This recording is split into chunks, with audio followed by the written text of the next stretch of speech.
The discussion this morning is with the Botswana Gender-Based Violence Prevention and Support Center CEO, Lorato Moalusi, and the project coordinator from the Grant Assistance for Grassroots Human Security Projects at the Japanese Embassy, Thopo Sesana. We'll unpack the significance of the partnership and the pressing need for more survivor support infrastructure and how the initiative aligns with Botswana's broader efforts to address GBV and human security. Ladies, thank you so much for joining me and good morning. Thank you very much. Thank you for having us. Good morning. Right, let's just get straight into it and perhaps I think I'll start with you, Moalusi. Share what the center has been doing to help GBV survivors and also working towards preventing. Thank you so much. The Botswana Gender-Based Violence Prevention and Support Center as an NGO has existed for now 26 years. And in the 26 years, we are offering different services that are geared towards the prevention and response to gender-based violence. And that is through provision of counseling services, right, clinical services, legal services, community education and outreach, as well as temporary and emergency shelter services. And obviously, 26 years of existence, challenges have been faced. How is this grant going to address those challenges? Maybe I should start by saying that this is the second time that the embassy or the government of Japan has assisted our center. In 2012, we received a grant again to construct a new house, which stood in for the old one that we had before. So this now comes in as expansion. As you may know, we have been seeing more reports around GBV cases, and that means that there is more need for protection of people that are in imminent danger. So if someone comes in, what has been happening is that if someone comes in and we are full, we don't return them. We have to hire extra space. So currently we are actually renting, and rental is very expensive. We are renting an extra house in Gaborone. Sometimes we would even rent guest houses to make sure that we cater for those services. So what we have now done, what this grant is going to do is actually to help us to expand that space so that we can use that money at least to do other things instead of providing or renting out. Right. Yeah. And, I just want to quickly bring you in, Thopo. And my interest here is the partnership. How did it come about between the GGP from the Japanese embassy as well as Bgbvc? I think first maybe I should give you a little bit of background on GGP. So GGP as a grant, it supports relatively small development projects to NPOs, that's non-profit organizations that have direct and immediate impact on disadvantaged communities. Right. So this is an annual thing that we do. We have a call of applications twice a year. Okay. So we receive applications from different NGOs. We review the project, then we see the one which is best fit and one that's more aligned to the development policy cooperation of the Botswana and Japan. I like that, and I want to know what else GGP has actually done over and above having granted or assisted financially by Bgbvc. Have you done anything outside of their movement? Oh yes, we have. Right now, our ongoing projects, we have the likes of Childline. Okay. We are building a dedicated call center in Childline, Botswana. The construction is still ongoing. We expect the project to be done by the end of the year, hopefully. Okay. But beyond Childline and Bgbvc, our focus for the last few years has been really on education. So we've been doing quite a lot of projects in different schools, the likes of Moalusi, Piri, Gaborone West, mostly in the special education side. Because one of the pillars of our development cooperation is to support people with disabilities. Right. So we have really been trying to also invest in ensuring that education is as inclusive as it is possible. And there's always a broader partnership and collaboration, especially looking at the fact that, you're talking about the Japanese government. What I'm interested in is how does the Japan's humanitarian support align with Botswana's national efforts and policy against GBV? Okay, I think you will also know that Japan has global commitments to human security. 100%. Yes, as was the affirmed in the TCAD 9 that just happened in August 2025 in Yokohama, Japan. Being that invested in human security means that projects such as Bgbvc that support GBV survivors will always be on our radar. Like she's already mentioned, Moalusi, this is the second time that we are working with them because we do recognize the significance to ensure safety and dignity for GBV survivors. All right, and I just want to quickly bring it back to you, Moalusi. You know, I want us to be specific, and I want us to just unpack a bit more because there's a possibility that somebody who's going through an episode of GBV is actually watching us, and the sort of assistance that will come with this grant. I want us to speak to the grant. It's about 1 million plus.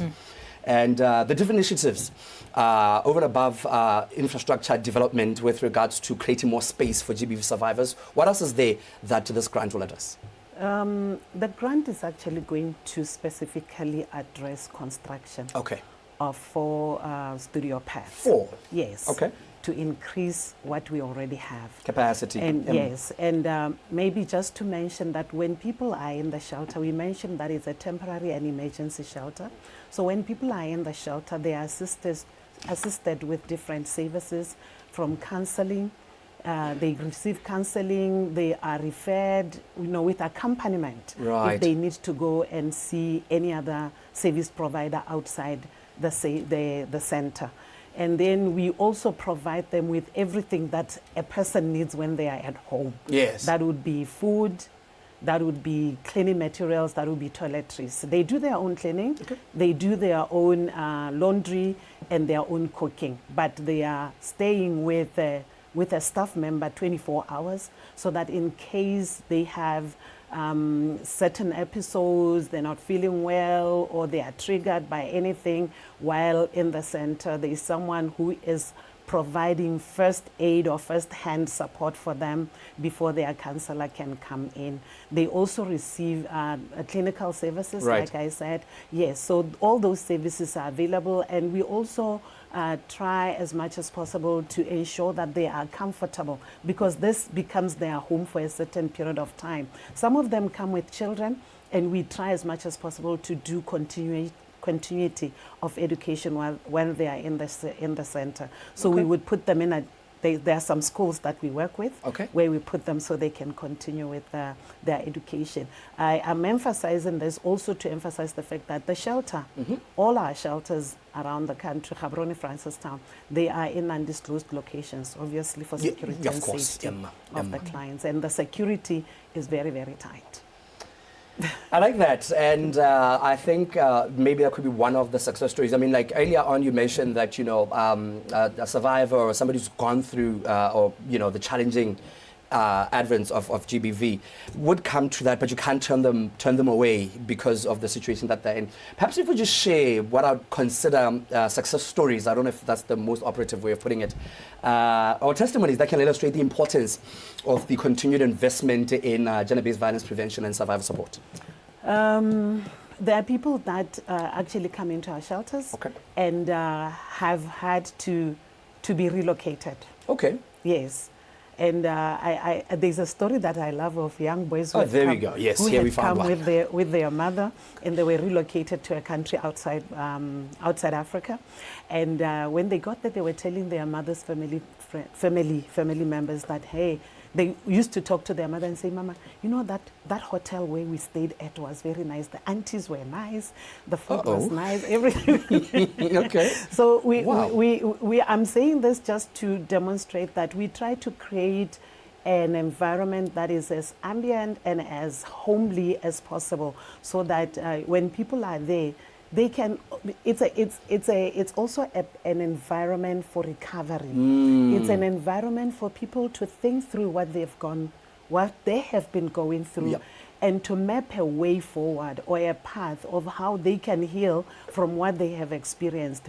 Remember that also there is from the moment they walk in, we need to be thinking about how we are reinstating them back into the community, and so it could be back to where they've come from. The same community. Sometimes with the counseling that has happened, they might feel like they want to go back, but we continue even after that. It doesn't end when they leave the shelter. That is very, very, very thoughtful. Because time is always, a bit of an unfairness when we are having conversations of such importance. Perhaps I want to sort of kind of draw up messages from yourselves, obviously coming from GGP as well as yourself from Bgbvc. That's a mouthful. Yes, messages that which could be, I'll say, our parting words. I'll start with you, GGP. I think one thing I can say is, like I've already mentioned, we do the call for applications every year. So we welcome projects such as this to come forward to offer some proposals so we can see how we can also further support the different organizations in Botswana. I think it's also worth mentioning that Bgbvc is one of the only 2 NGOs in Botswana that actually offer that type of service. So we are actually looking forward to having more NGOs come forward so that we can also then see how we can partner with them in terms of the fight against GBV. Okay. Yes. Moalusi? I would say that this grant is a stern message to survivors and their families that you are not alone. Please do not die in silence. Please reach out and receive services. And you can also receive services telephonically through 14655. We are so grateful to the Japanese government for this support, because it will go a long way in ensuring that those that need support, protection, actually do receive it.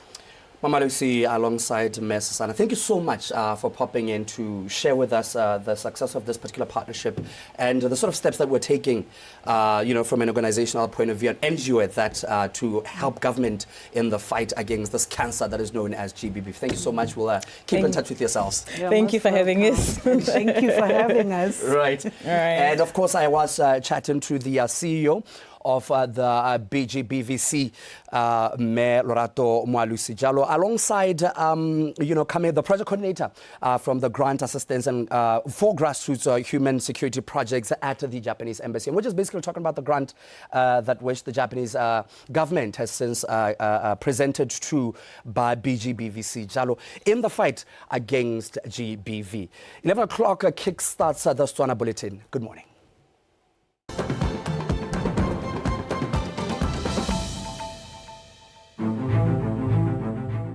Welcome to Botswana Television Studios, where your concept becomes a reality. Looking for the ideal setting to bring your ideas to life? BTV Studios 2 to 4